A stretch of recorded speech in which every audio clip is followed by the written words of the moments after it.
Oh, it's funny. I found where mine does too now. Oh, really? Yeah, apparently it did save it. You want to compare them? Sure. All right, hold on. I think mine would be less trustworthy, but we'll see. Mine's an Apple. It's for smart people. That's true. 13th is 17,887, 8,062, 14,647, 9,175, 26,518, 17,406, 10,864, 9,299, 13,483, 16,670, 14,966.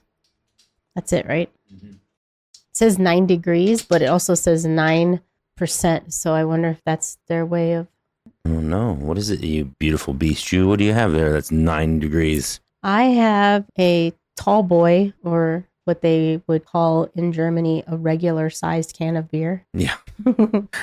16 ounces, 20 ounces, somewhere in there. I don't know. Yeah. Volume 50 CL. I don't know. 50 CL? Sure. Oh, geez, that's huge. Yep. I don't know what that means. You know what, Jamie, what's 50 CLs mean? It's CL with a giant E. Gotcha. Not sure. 16.907 ounces, Jamie says. Oh. Yeah, so a little bit over 16, almost 17 ounces. Not a tall boy either. No. I think Okay. a double deuce is a tall boy, or is that different too? 22 ounces double deuce. I don't know. So where'd your beer come from? This one, we looked it up. It's Belgium beer. Mm-hmm. Can't read the words well, but I think you said it was made in a monastery when we looked it up. Yeah. Leffe. Leffe. Leaf. Sounds very, Mm-hmm. And it says 9%. 9%? 9%. It's pretty hoppy. Or 9 degrees. 9 degrees. Sure. And then it also says 9,0%. Oh, good. Well, that's good. What's it taste like? Is it good? You like it, Rita? It's very hoppy. It's good. Mm. Yeah, so we're back from our trip. We're settled in a little bit. We didn't really know or have a plan on how many beers we're going to bring back. I just knew I wanted to bring some beers back. How many did we end up in the bag when we got back? I think was there 15? There was not 18. 18. Yeah. Oh, yeah. Okay. All at least 17 or 16.907 ounces. They were quite big beers. And so we ended up with an 18 pack. I wasn't even sure because we were just kind of traveling around. We bought beers at different places we were at. I know some of them were bottles with a flip top. Like, what's the beer around here that we can get with a flip top bottle? Grolsch. Grolsch beers. Yeah, you commonly see Grolsch beers with a flip top. Little rubber gasket. Rubber gasket. I think it's a metal bale. I think they call that to hold it in place. But we got a 12 pack of those in the Black Forest. Yeah, Black Forest Summer Ale. The beer's pretty strong. What do you think of the beer? It's pretty sweet. Pretty sweet. Yeah, like florally sweet. I don't know. It's okay. It is strong. Let me give it a shot. Can I see that? All right. Sweet and bitter. Nouveau. Is that what that says on the top? Yeah. Nouveau? It's new. Yeah. I don't know. I think it has what people call caramel flavor. And it's pretty harsh. I don't taste a lot of hops, but it's 9%. So I guess, that makes sense. It would be kind of a harsh beer. Yeah. Yeah. It's good though. I like it. I think, I don't think there's anything wrong with it. And I've got a Cass. I think you can pronounce it CASS. This we found in the back of the fridge from our trip to, I think we got this in Japan last year. Japan or Korea. Yeah. Yeah. It's a year old. It's lemon flavored and it's 7%. And it's also a large can. I think it's the same size can. I think maybe it's just here in the U.S. we have those even ounce numbers in there using some other type of measurement. But yeah, it was interesting. I was digging around. I thought this needs to go. And it's lemon flavored, called Lemon Squeeze.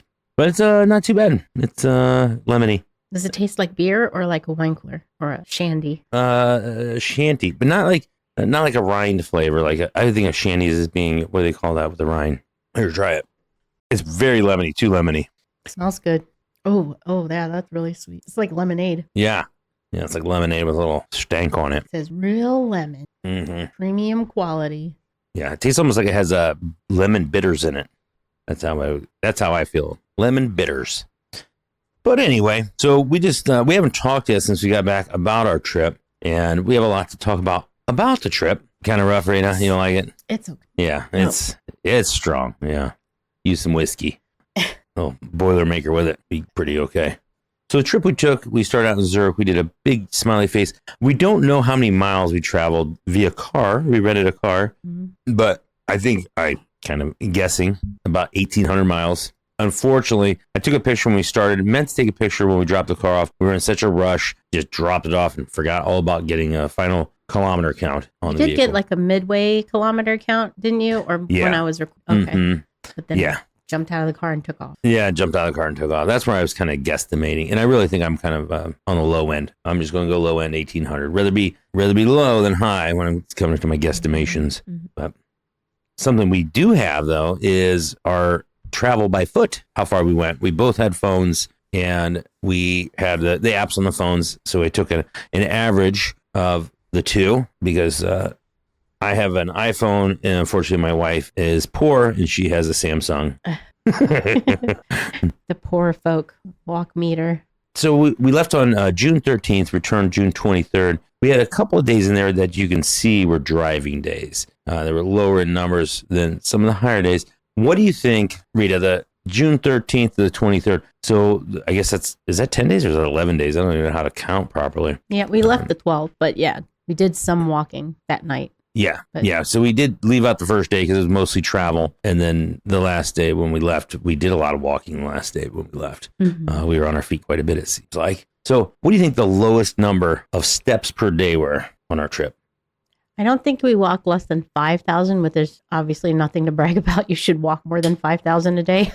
Yeah, that's typically. True. But I think there were some days that we did mostly driving, and those were probably 5,000. The day that we left, that was over 5,000, and that was our travel day, the first day. So we did travel. One day, didn't we drive like 6 hours? I feel like all together. Yeah, we did. We had one big travel day. Yeah, because I think that's the day we went. We may stop at Heidelberg. Is that when we ended up going to Belgium, Netherlands, and then back up to Cologne area? It could have been. I feel like we made a big loop, stopped at several places that day. Yeah. Whatever it was. We did have a big travel day. What do you think, besides the first day, you think it was in the 5,000s? No. Our lowest steps counted 8,062. Oh, okay. Nothing to brag about, but that's not too bad for a day that we didn't walk a lot. And what do you think the highest number of steps that we took? It's cheating, but you know a little bit. Yeah, high 20s. Yeah. Yep. That was a busy day. 27,745 steps. That was our highest stepping day. I don't know where we were that day, actually. We should go back and look. That was June 17th. We were all over. I think we were in Munich. I think that might have been the Munich and Dinkelsbowl day because we did a lot of walking. We were both tired. Our feet were hurt. I don't remember exactly. Yeah. We got lost at some point. Not really lost because you just keep going downhill. I remember we went around the block a few times I don't remember where we were. Yeah. That was quite a few steps. And I don't remember us ever being Actually, can I look at my phone and you tell me the day it was and I could show you? Sure. Okay. Let's find out where we were. June 17th. You're going to look at pictures, aren't you there? Yep. You're such a smart one. That makes sense. We had to keep jumping on the train. Well, we did 2 or 3 times that day, 4 times. We were in Munich, Dachau, and Karlsfeld. Oh, that makes sense. Yeah. That was a lot of walking. Yes. We had some problems finding Dachau. Concentration camp north of Munich. We walked northwest. A lot. It was a lot of steps. And then on our way back, I'm not saying we walked more than 27,000 steps, but that was a lot of walking. And on our way back, remember, we realized how many bus stops we could have stood at. Because the buses on the way back were like, oh, there he is. Oh, there he is again. That makes sense. We could have rode the bus a little bit that day. And I remember that was the day we got to Dachau and we were late. The grounds were still open, but the museum was closed. And I remember looking at the far side and they had, I don't know if it was ovens or if it was. I think when you looked up the map, that's where the ovens were. We did not walk that far. Yeah. And we saw that and said, that looks like it's about maybe half a mile down the strip. And we thought, I think we did enough walking. So we stayed closer to the entry and walked around those grounds. But yeah, that was a lot of walking that day. And I think we ended up at the Munich beer garden twice that day for breakfast and for beer. Right. So over the trip. So we have 11 days. How many miles do you think we walked in our 11 days? I don't know. I would put us maybe 12 to 13 miles. Total? I'm guessing low maybe. But yeah, 12 to 13. You talking average? Overall. Oh, no. Oh. The number off the internet says about 2,250 miles is average. Oh, sorry. 2,250 steps is in a mile on average. Oh, 2,200 is a mile. Wow. That's okay. what they say. That's what the interwebs tells me. Well, then that puts us at 30. I don't know. All guesswork. Yeah, 72 miles. That's pretty good. Yeah. I do 2 steps for every one of your steps. So, Google. Yeah. You actually had more steps than me, according to my phone. Counted me as having more steps than you for some reason. So I just averaged them out. Yeah, that's fine. I mean, it is. My stride is a little longer. She got those quick little legs, move fast. So overall, what do you think your favorite part of the trip was? Maybe not favorite location, but favorite activity or thing that we did on the trip?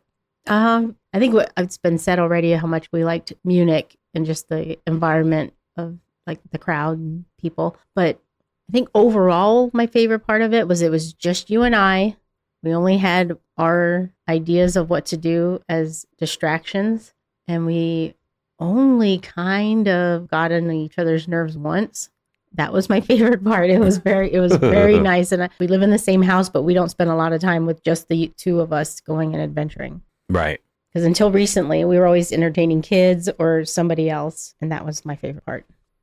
We're in Munich on a couple of occasions. What part of Munich are you talking about? Because we went to saw the Munich residence. We went to that fascinating building when you get off the subway. Yeah, those were all so close to each other, though. Yeah, so just in general, the whole scene in Munich. Yeah. Well, and it's just like most downtowns. That was the oldest part. Had the most old attractions that we knew of. I have to always premise like that we knew of. Yeah.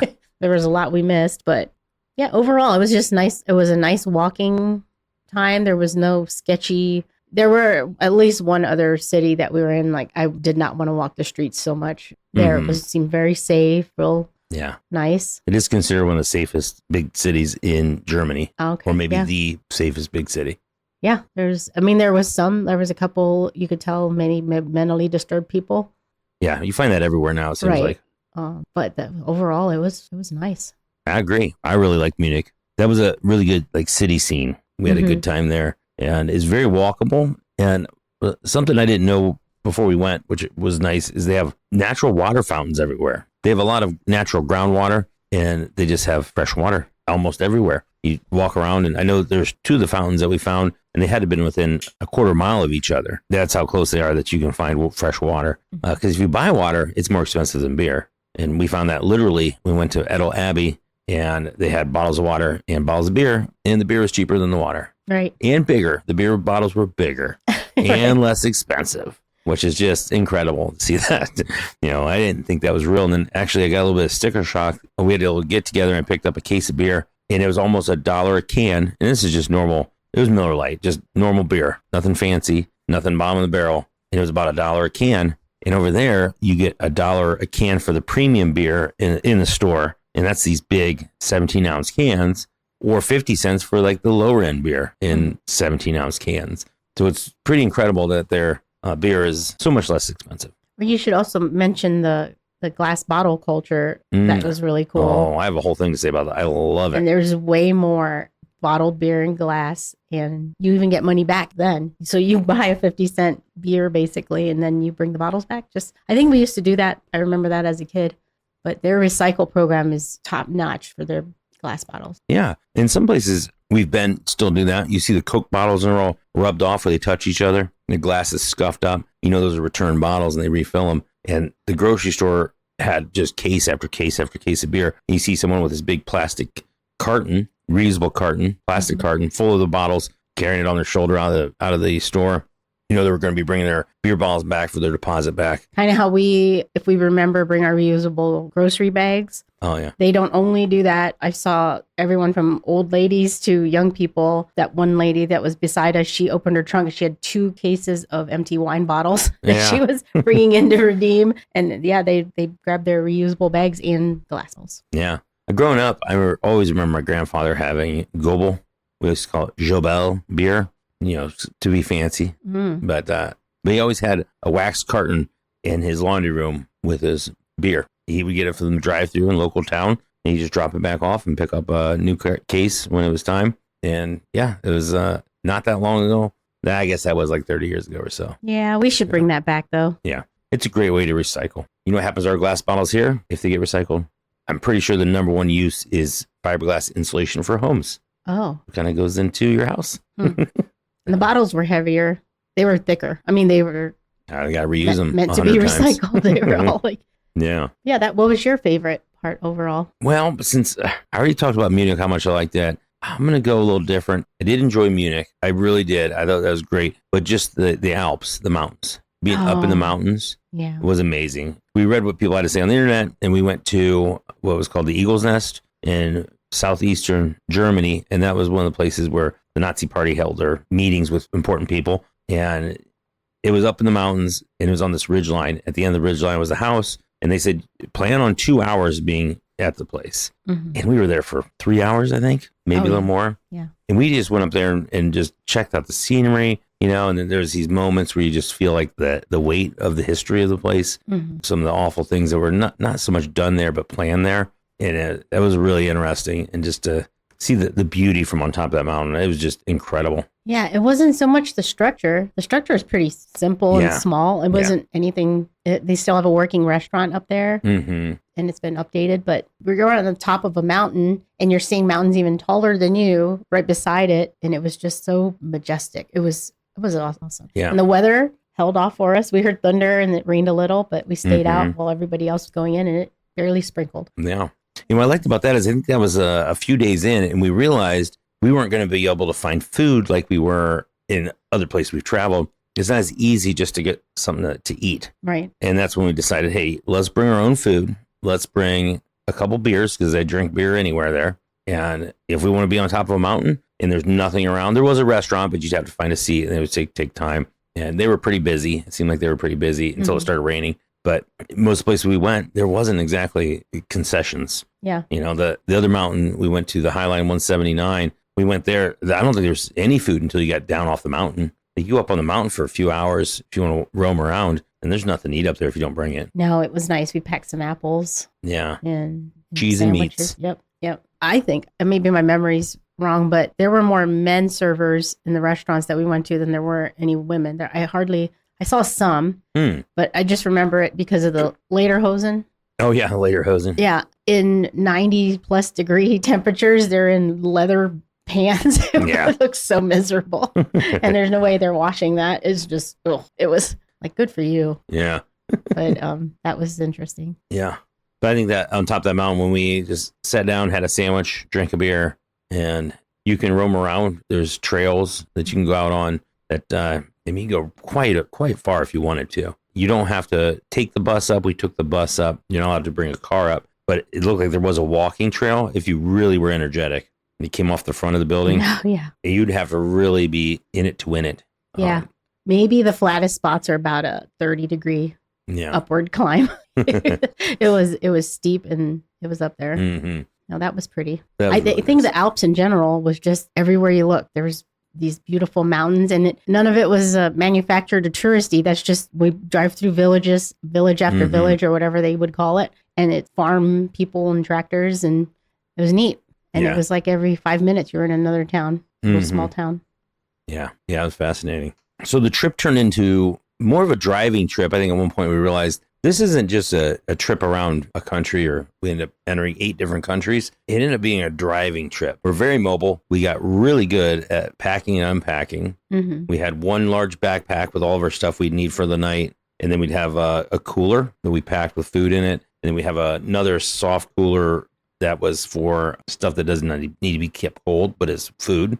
So when we got to a location, we'd grab the big backpack, and we'd grab our 2 coolers, and we're pretty much ready to go in, spend the night, and then the next morning, just take everything, put it back in. And then the trunk of the car had things like, we had some souvenirs that we picked up and some other things that we didn't need for a stay at an Airbnb, which is what we stayed at most of the time.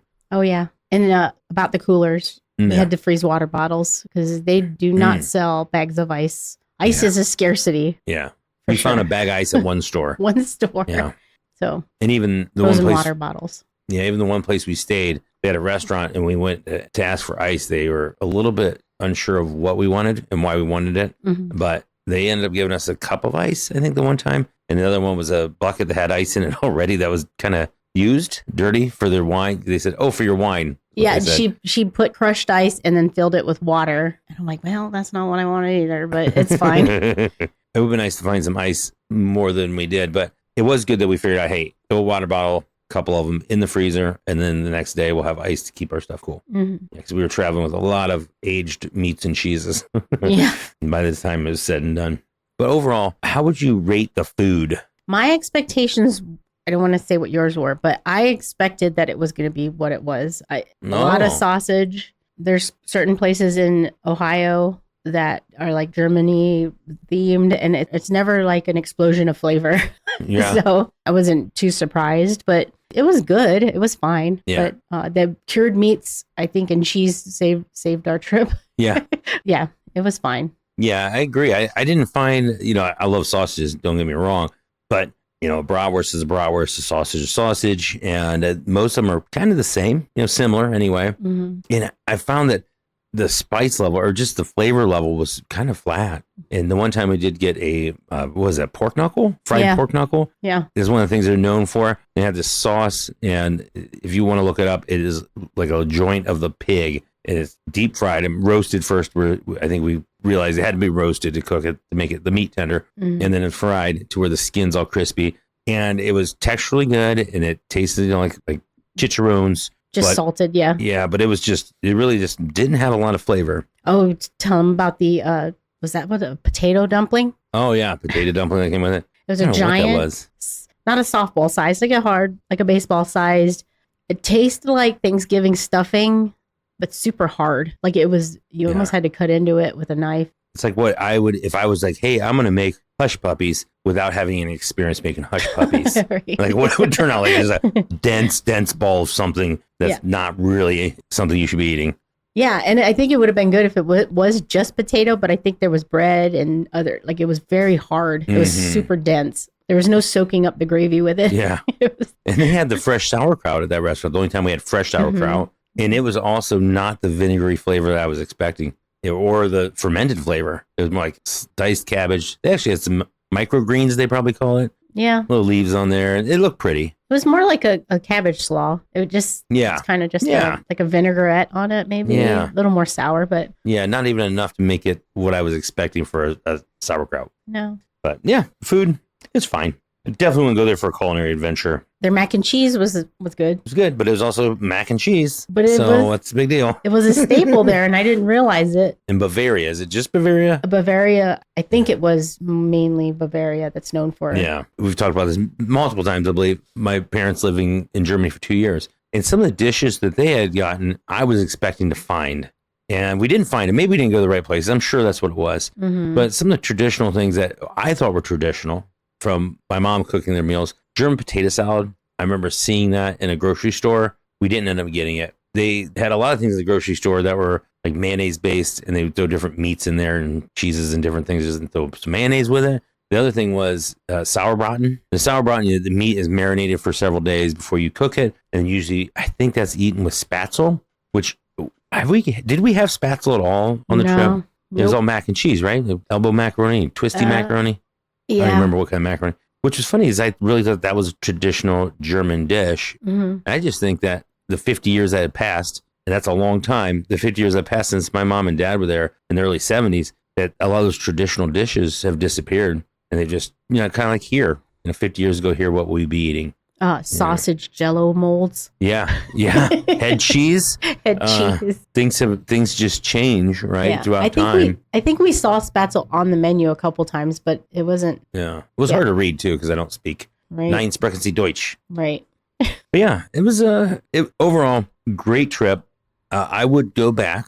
Mm-hmm. Most places I don't really want to return to, but I would go back if someone else wanted to go with us that wanted to see, and we could re-experience things and see more things with other people. I know my mom has expressed interest in going back and seeing Germany again. And if she did, that would definitely be a reason to.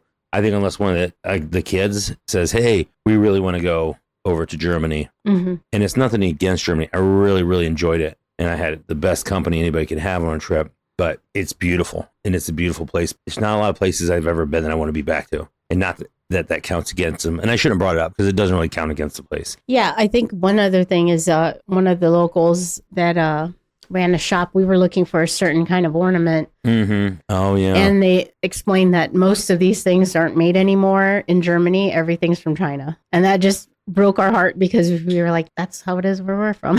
That is so sad. We were in these small towns, and the ones that were very tourist centric, they were all definitely, or at least that's the way they explained it, was like, that's just stuff that they ship in.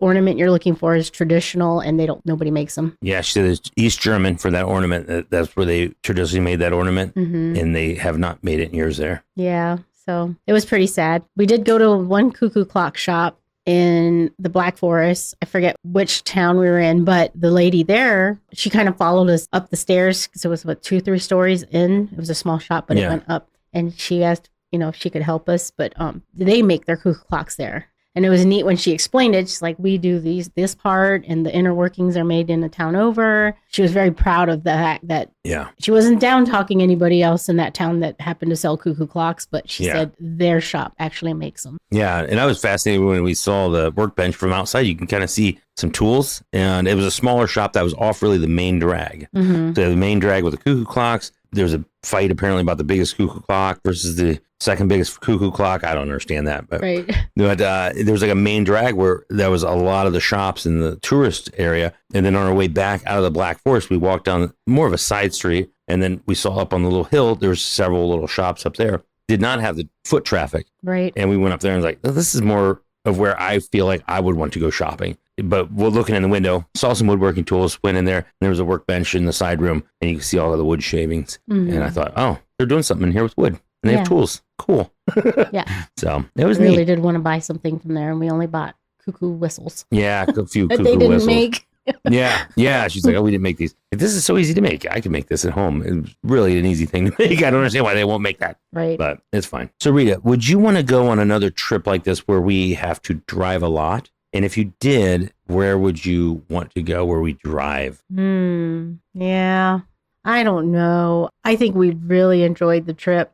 Like you said, thankfully for the company, because otherwise that would have been a nightmare of a trip with kids. Yeah. That would not have worked out. Right. Yeah. I'm not sure about driving tours. I would imagine it'd be other places in Europe. Yeah. There's so many other regions in Europe that I wouldn't mind seeing. Even their newest things are older than our country. Right. Like it's not all the way around, but just seeing the history of what was leveled or partially leveled during World War II and the structures built around it. The churches were so ornate. It was a fun trip, and that wasn't even our real goal, was to see the historic side. It's amazing when you go to Europe and you see how much older things are. It's kind of when we went to Korea and Japan, one of their palaces was decommissioned for a longer time than this country's been around. Yeah. It got destroyed in a war with China, I think. Yeah, it was, Oh, no, it was Japan and South Korea. It was South Korea, I think. Does that sound right? Korea was the middleman. Remember, they were always the one.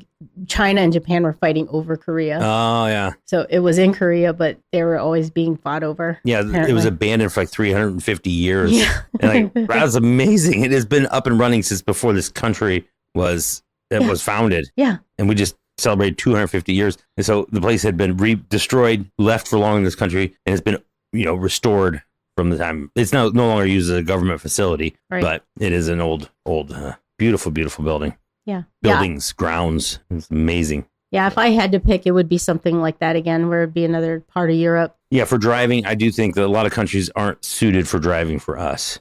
I know if we went to like South America somewhere, we might want to drive. I think it's really, if we want to have a city vacation versus a country vacation or a mountains vacation, a lot of times you can't get to where you want to go on public transportation, at least not easily. Europe is a very drivable country. We're from the U.S., so we drive on the right side of the road, steering wheel's on the left, exactly what they do in Germany, which I thought was the other way around. I watch a lot of British TV shows, and they're always on the other side of the road. They call the right side of the road, which is the left side of the road, which is the wrong side of the road. But wonderful driving. The roads were fantastic. I think maybe we hit an area where we thought, these roads aren't very perfect. And they're still good, right? But they weren't perfect. And the driving there is surreal. I loved it. People weren't rude. They didn't pass on the right. There's very few times that we get passed speedily by somebody. And area that had a speed limit. People didn't typically just zoom around you. If you were on the left lane, they'd come up behind you, and you're supposed to get over to the right lane. Mm-hmm. And then they'd go around you. Instead of zooming on the right, swooping around, there's no passing on the right there. But I got to do something exciting, which I didn't really think about it before we went, but I've always romanticized the Autobahn. Right. Like the Autobahn. And our car had a placard on it, and it says, do not exceed this speed limit. And I went up to the speed that it says. Now I've had a governor on it, which I probably didn't. But I was like, I'm just going to do this just in case there's something in the contract I didn't read.